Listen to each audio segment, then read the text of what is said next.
Hey everybody, and welcome back to the channel. Today I'm going to be going over the Night of the Hunt, third stage, Duskborn Glory, the tips, tricks, and strategy on this one.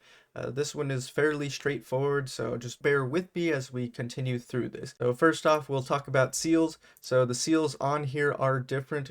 We are basically going to be using Weeded Blade and Inspiration are going to be our two main buffs. One is Assassin's Marksman, gain attack speed up major and all damage up moderate.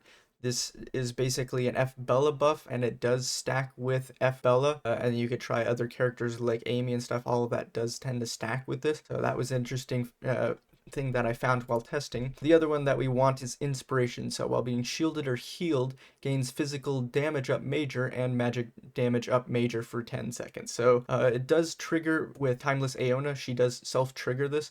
It's after 2.789 seconds in, basically when, just like the last time when that triggers for her. As far as teams, there's actually quite a few different teams that function well. The core is basically going to be Timeless Aeona. She's your main damage carry. If you don't have a Timeless Aeona, then the time to clear this drops significant. I was anywhere from 30 seconds to a minute without a Timeless Aeona. It just takes a lot longer without her. It's insane, especially as the enemy starts summoning healers. So the other characters that you're going to be having, there's two main strategies. One is if you have Chrono 5, then you're going to follow a team like this. We're going to have Bella, you're going to have Clive Jr., and then you're going to have Nessa Gilrain. All three of them are going to be equipped with a Chronometer 5. Timeless Aeon is going to be your EOT 5. And then the fifth spot is a flex spot. That's either going to be Octavia, Fleeting Bella, or Serene. For me, Octavia is the best. For others, Fleeting Bella is the best. It depends mostly on how buffed up your Timeless Aeona is. The stronger she is, the less likely that you will have time for any other ult. So basically, if it's a weaker Timeless Aeona, then Fleeting Bella might be better.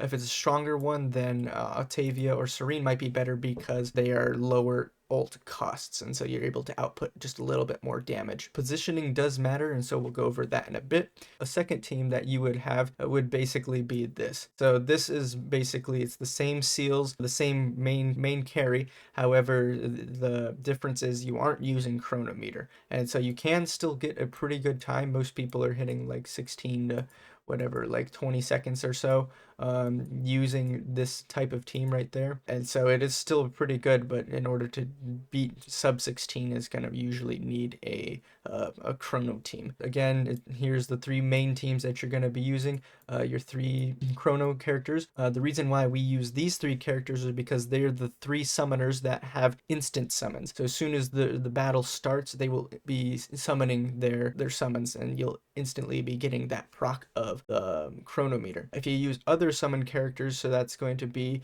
your Piera, that's going to be your T-Noah, it takes them roughly 8 seconds on average, sometimes less depending on their attack speed, in order to get a proc off of that. It's not quite as good because you want to get the Blood Soul going as quickly as possible. So 8 seconds in, that's already cutting in where Timeless Aeona could have been ulting for 7 seconds already, type of a thing. The positioning on it does matter.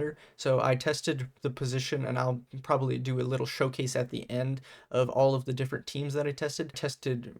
I don't know, probably like 40 different teams, different characters, different positionings. I tested quite a bit on this one, so this was the best position I found. Gilrain could be anywhere in these back two middle spots. It doesn't really matter. It was about the same. Swapping Octavia and Clive Jr. was almost a similar time, but for me it was just a 1/10 of a second better, swapping it to this particular position right here. The ult order is just going to be Timeless Aeona, and if you have anything else, it's whoever's in your second column. You run this at 1 time speed because for whatever reason it tends to have a slightly higher damage and faster times at 1 time speed, and this one can be done fully auto. It's actually recommended to be done fully auto. So this is a nice easy one where you could just repeat a bunch of times while you're eating or watching something.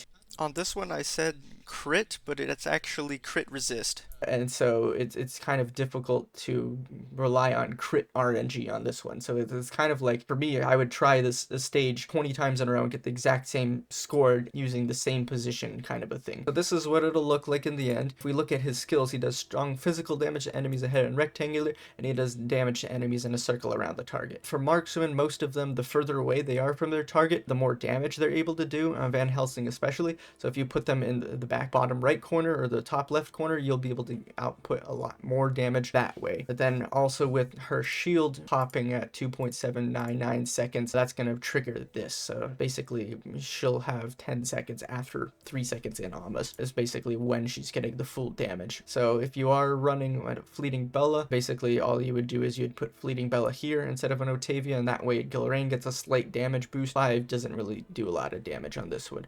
So again, the ult order on this does matter. Alright, so all you really need to do is just make sure that you have auto turned on. That allows you to get the absolute fastest trigger for this, because all of these two ults that we're doing do trigger instantaneously. So we'll go ahead and get started so you can see what it looks like.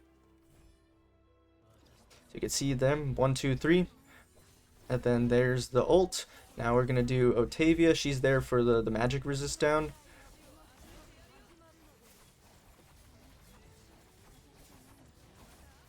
And alright, that was our time right there. You could see that's pretty much it. It's the exact same time for me every single time. If my timeless Aeon was a little bit stronger, I could probably bump this time down.